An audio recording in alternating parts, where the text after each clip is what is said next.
Hello, everybody, and it's RN Cliff Notes coming back at you again. This time, we want to talk about the types of burns. In my video series, I'm trying to tackle the more difficult concepts, and burns happens to be one of those. We're going to start off slow and work our way up to the heavy-duty calculations and things like that that you should expect on some of your nursing exams, as well as expect some of those concepts on the NCLEX exam as well. But like I said, we'll build our way up. Start simple. So, types of burns. Part 1, nursing burn concepts. All right. I'm Cliff Davis, registered nurse, MSN prepared, working on my PhD. Hey, all right? Okay. Now, what's our goal? Our goal is helping students see through larger concepts. We want to cut through all the difficult rigmarole, break this stuff down to the best of our ability.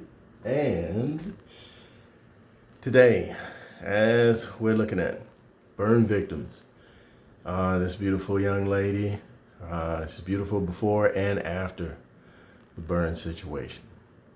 Beautiful person. Here we go. All right.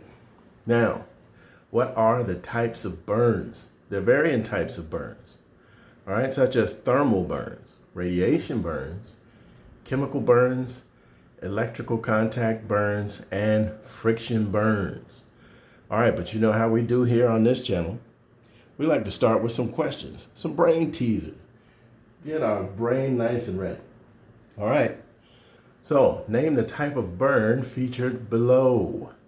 All right, hopefully you can see that in YouTube land. All right, so A, thermal, B, radiation, C, chemical, D, electrical, right? Or E, friction. And you selected E for friction, right? Absolutely. You see that person was holding a rope or something like that. All right, and it scraped their epidermis off. Okay, very good. Now, let's take a look at the next type of burn featured. Which one do you think? Right? And of course, you brainy folks, I'm sure you selected B, radiation. Yes, likely this gentleman may have had a thyroid mass or something of that nature. And while they were going for that mass, there's some surrounding radiation damage. Okay. And next up, we've got that burn that you see there. Okay, and which one do you think it is?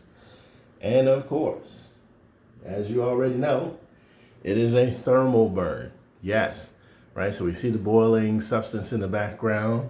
So this person apparently got scalded by that situation. All right, our next item. And my apologies. Yeah, some of these pictures may be a little on the graphic side of things. And yeah, so name that type of burn. This is electrical, right? Electrical in nature. And it can cause some rather immediate eschar tissue, right? Some of that dark tissue that you see. And we have to be really careful with this type, all right? Some people get circumferential eschar tissue, and we may need to do some type of immediate cut down because that eschar tissue can turn into like a leather tourniquet and choke off circulation to distal extremities and fingers and toes and things like that. And we want to save that tissue to the best of our ability. So you can look out for that on your exams as well. Circumferential burns can definitely turn into a type of tourniquet. And on an emergency basis, we may need to perform some type of release and get that leathery tourniquet that their skin is made loose. Okay? And yeah, like we said, electrical on that one. All right, so here we go, a little bit. Burns are injuries to the tissues, skin of course, that are caused by excessive heat. These injuries typically occur at home, as we saw with some of the pictures. Now, unfortunately, children mainly experience scalding injuries, and 75% of their burn accidents are preventable. This illustrates why we need to be educating people in the community. Children can get into all types of trouble. For those of you that maybe unfortunately haven't had the experience of having a toddler in your home just yet, maybe yours is too little or you haven't had children yet, ooh wee. Okay, they get into everything.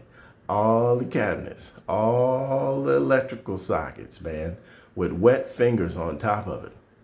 And I'm probably here just because of the grace of God, because I was the type to stick bobby pins inside the electrical socket. Well, everybody might not understand what a bobby pin is. You know what I mean?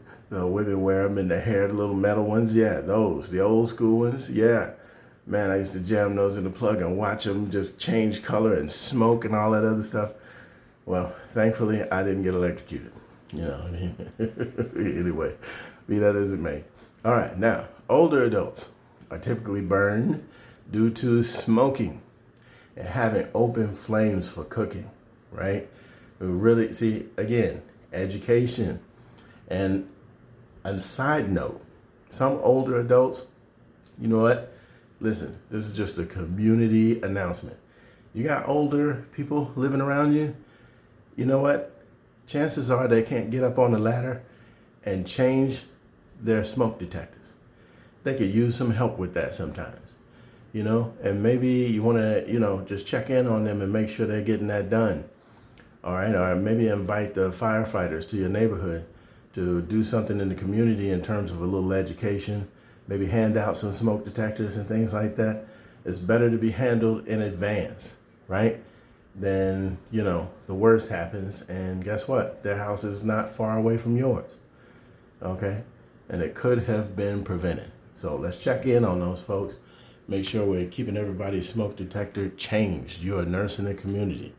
The health of the community is health that impacts you, okay? All right.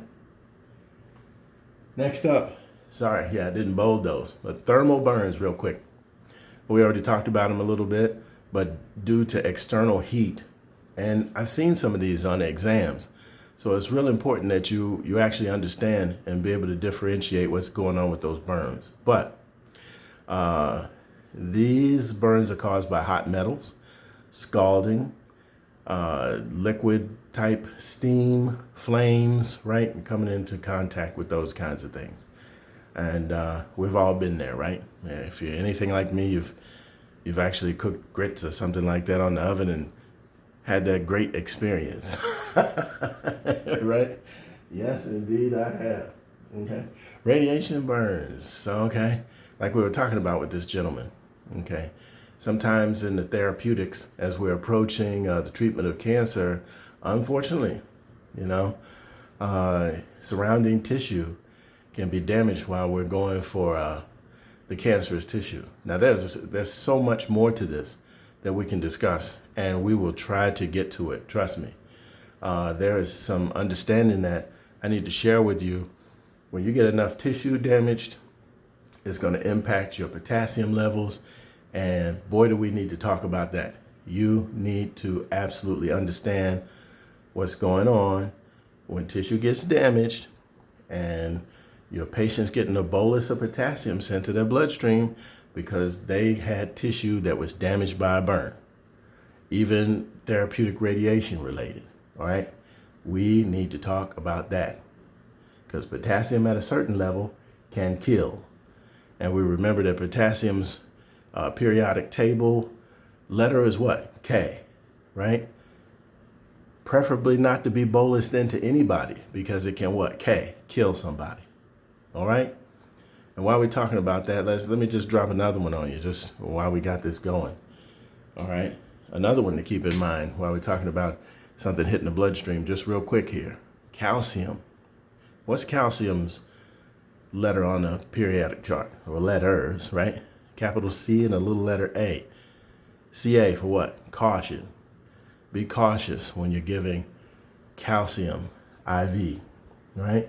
So calcium, what? Caution. Potassium can potentially kill somebody. Just a little side note there. Here we go. Chemical burns. Wow, look at that finger, man.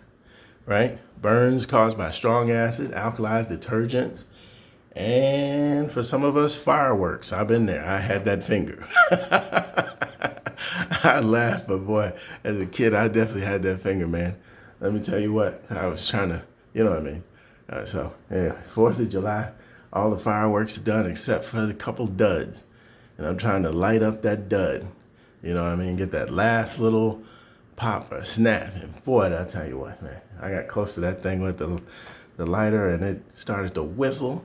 This blowing hot plastic on my finger and looked like my skin looked like a wet paper bag, just like this this picture. That thing goes snap. Ooh, I mean, for about 2 months, my finger looked just like that. So anyway, careful. Burns happen all the time. All right, electrical burn. We saw that other picture, but here's another one. All right, and especially when you have entry and exit wounds, right? Like what may have happened potentially in the inner part of that, where the thumb meets the index finger. Sometimes when the electricity is massive enough and exits or enters, it can leave a real profound SR or area of necrosis like that, right? Okie dokie.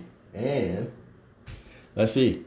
All right, and back to friction burns. So, yeah. So we said this one looked like a rope burn, but there are also people who get these types of burns on the treadmill. All right. So keep an eye on, folks, and keep the education up. So anyway, thank you for joining our In Cliff Notes. I thank you for subscribing and liking and making your comments. I'm going to try to keep these videos coming for you. Thank you. Have a good evening.